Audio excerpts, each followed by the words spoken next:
Welcome to Season 4 of The Breakdown, the official podcast of the Breakaway Roping Journal and calfroping.com. This season, we're diving into both the breakaway and calf roping like never before, bringing you the personalities, successes, and horses that make these events great. You can expect training tips from the top ropers, stories from the road, and industry news that goes beyond the numbers. I'm Hannah Wheeler, your calf roping host. And I'm Lillian Kent, your breakaway host. And this is The Breakdown.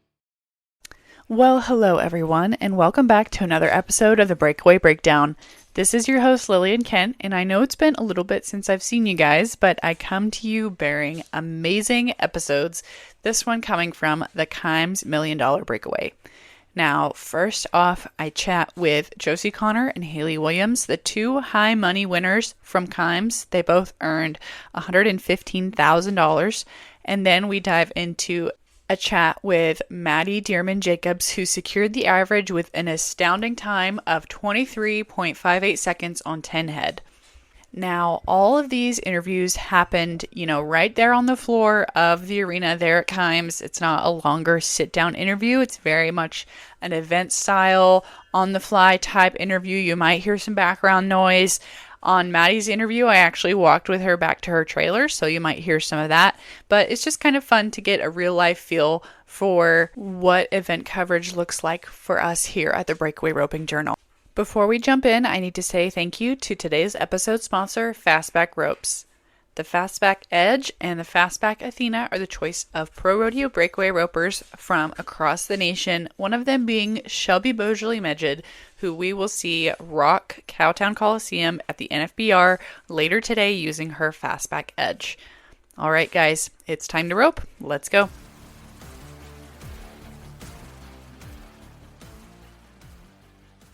You did it. I know this last few nights probably didn't go exactly how you wanted. Started off really hot, but then you kind of hung tough and finished it out. Talk to me about your mindset these last few runs. Yeah, so I just kind of had some barrier trouble in the 8th and 9th round, and in the breakaway you really can't be mad at barrier trouble. This event's so fast and we're trying so hard to do our best that sometimes it goes your way and sometimes it doesn't when it comes to the barrier, and so I'm glad to be able to finish up in round 10 and split the high money winner with Hali. I know, that's huge. She was talking about y'all's relationship when it came to kind of junior high and then moving into the pro rodeo ranks and how you guys are able to push each other to be better, but then also just be friends. At the same time, yeah. I think that Hali and I kind of rally information off of each other throughout the year, and it's nice to, like whether it comes to calves or rodeo information or whatever it is, we kind of do it all the time. We really did it here too, and Hali's a great person and a great roper, and it's fun to have someone, close to my age that we're both experiencing some of the same things, and like she said, we do push each other, and so it's a lot of fun. Yeah. So some of the people that didn't have the kind of the inside of our conversations about how you and Dutch were kind of meshing earlier this week and getting along, talk to me a little bit about you and Dutch's dynamic as we kind of roll into this really huge week of the year. Yeah, I have a great partner in Dutch. He was excellent here. I really couldn't ask for anything different. I was really hitting the start the first 2 days, and like I said, I ran into some barrier trouble on day 3, but it happens, and Dutch was excellent, and we're going to just ride this momentum into the NFBR. Right. Which run was your most memorable, and walk me through it? I'm going to say round 5. I've won round 5 2 years in a row, actually. I won round 3, 4, and 5 this year, but I just really, liked the run on round 5. It was my favorite run. I felt like the calf was far out there and I used my rope good, and that run probably felt the best. Yeah, I love it. Okay, give a shout out to the Kimes family for everything they've been doing for us. I've been a part of the Kimes family since I was 16 years old, and they have continued to show up and show out in ways that nobody have for the women in this sport, and so so thankful to just be with a company like them. Fantastic. And talk to me about going forward to Fort Worth. We're about to get in the truck and head that way. I know. And I'm really excited going into Fort Worth, have a chance at a gold buckle, but you just got to take it one calf at a time. 10 more calves over there, so we're just hoping for the best and going to try to do our jobs every time. Sounds great.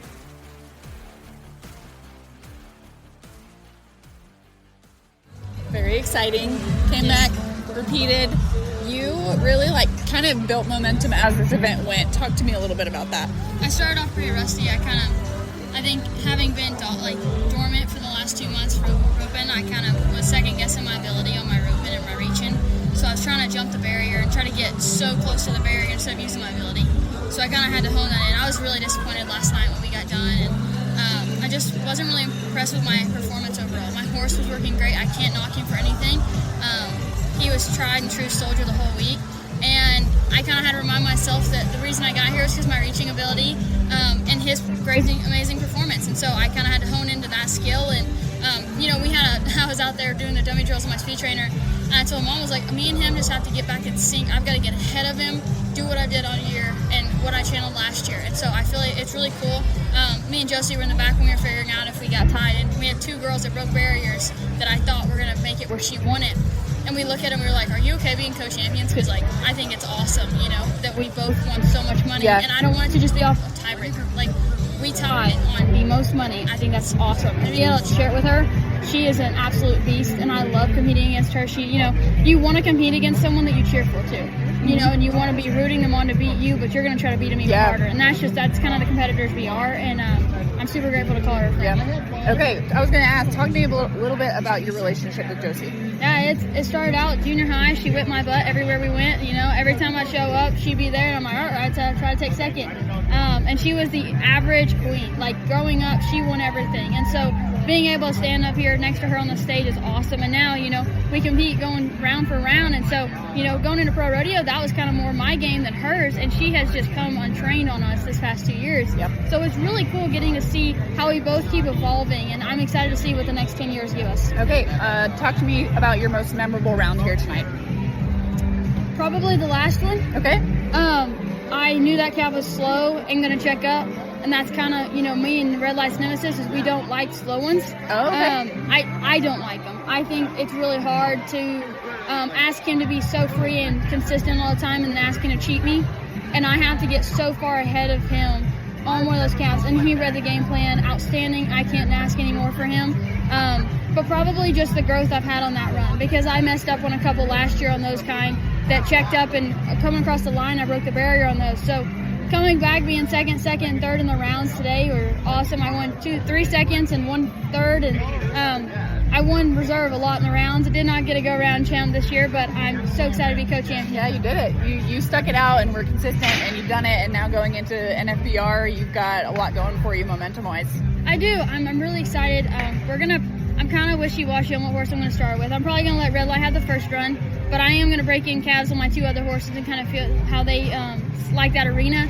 Blaze absolutely loves Northside Stockyards, where we're having the NFBR this year. So I am super excited to kind of maybe tap into Blaze this NFBR. I haven't ever given any other horse opportunity besides Hummer on 1 run when I felt like it just wasn't fair to Red Light. He had run a lot that weekend, and I wanted to save him. So I got on a different horse. But I really think this weekend, the next 3 days are going to be utilizing each calf for each horse, because Red Light owes me nothing, and I do not need to make any necessary runs on him than I have to, because he just came out here and showed why he's Red Light. He's my number 1. So if I get a good calf that's going to make me have a good chance, I'll absolutely use him. But if I've got one like I had tonight in the 10th round, I might pull out Blaze to try to win a round. Okay. Tell me, what you're thinking towards the Kimes family for putting this event on. This is amazing. I feel like after last year, we got to really know the Kimes family. We went and they came and hang out, and we roped, and just getting to know them. They're such an amazing family, and you wouldn't, obviously knowing the production, you have to know they're a great family to do this for girls that, they don't owe us anything, and they just keep putting a first-class event together every year. And so being able to know them on a personal level, and I would even call us fewer friends, because, they treat us like we're family. And so I am so thankful to have people that are like that in our corner, and they're showcasing Breakaway in the light that I hope one day it's even bigger. Great.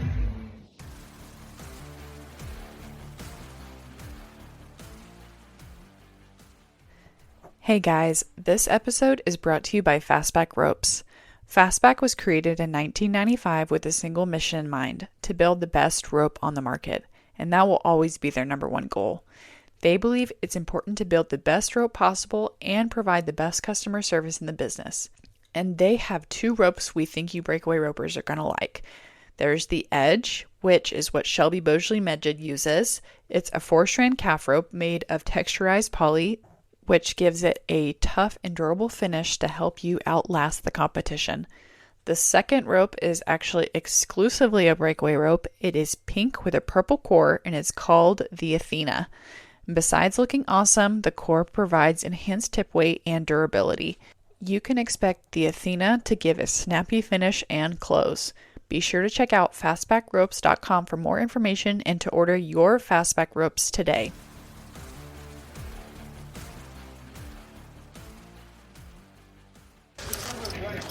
Well, you said on your interview you didn't think you were going to get the average. No, and that's something I should not ever say to myself. I'm bad at self-doubt, but I will say I practiced consistency preparing for this event.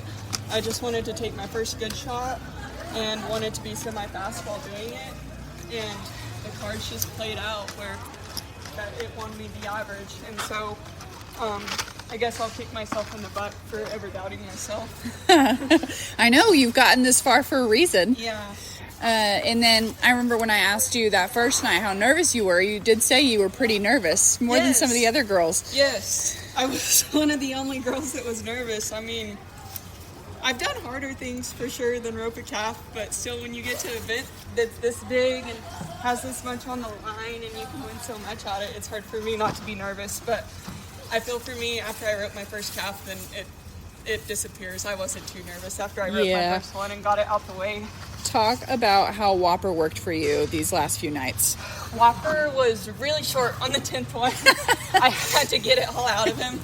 But this event is so dang fast, and there's so many calves. You run 10 calves that have to have a short horse to stay in the running and stay in the go-rounds.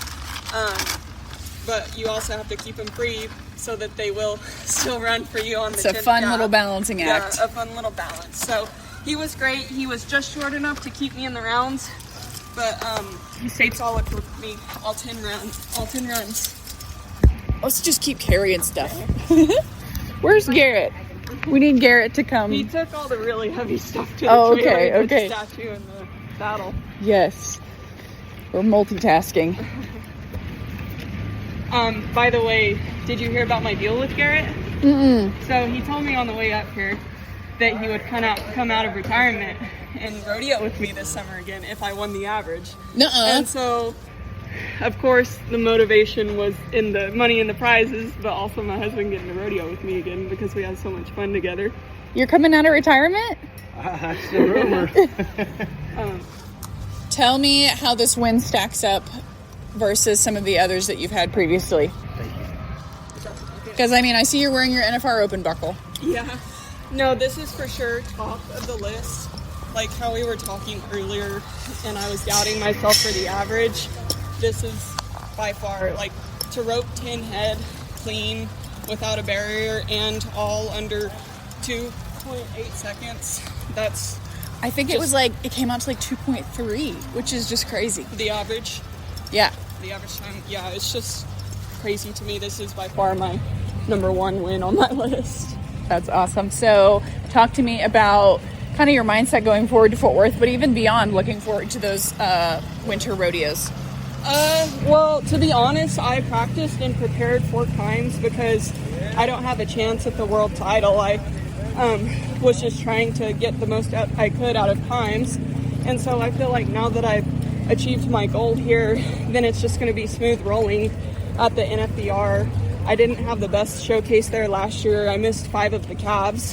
And so now knowing that I'm roping great, I feel so confident in myself, confident in my horses. I probably won't even be nervous on the first calf at the finals because I'll be so happy with what I achieved today. Yeah, you got all the jitters out. You're kind of greased up after being at home for a little bit, and you're ready to roll again. Now, in your TV interview, you were asked a pretty hard question, but how proud are you knowing that your dad is seeing what you've done here these last few days? Yeah, when she said that, it just like touched that part of my heart. I didn't even think about that, before I roped. But when my dad was still alive, he was my only roping coach. I really only got help from him, trusted him. And when he died when I was 17, it was kind of just a start in my breakaway career when I first started winning big titles, and I thought my roping life was over. He was the only one that helped me. He trained my horses. And after his death, I had to rebuild and kind of become a new person in my roping career. And it's just special knowing that I made it without him, and I can imagine him smiling down in heaven. I wish he was still here to see how far Breakaway has come and how far I've come. Thank you. Thanks, honey. We'll see ya. But he would be proud of me, and I'm thankful for all of the people that stepped in his absence. My mom has always been there for me. You know, she was there with everything that my dad was helping me with, so she knew, and I still go to her a lot for help because she still remembers those staples that my dad taught me. Mm-hmm. My stepdad, Darren Simpson, really stepped in and also helped me with my roping and sees a lot of things that I don't see and analyzes it a whole lot.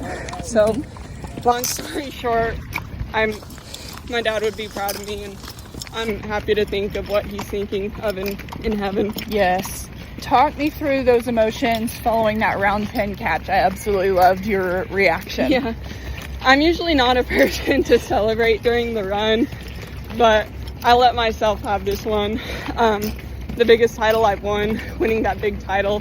I did a little fist pump after it. But Whopper got a little excited. He's never felt me move like that on top of him. But yeah, we were pretty excited. Yeah, and now you have a 15-hour drive. Yes, but this average title, we are going to stay wired and stay awake the whole way probably.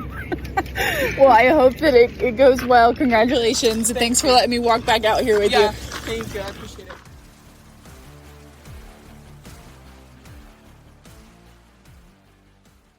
Okay, guys, thanks for joining me on this episode of the Breakaway Breakdown. The next time you hear from me, I'll be bringing you some interviews from the NFBR in Cowtown Coliseum.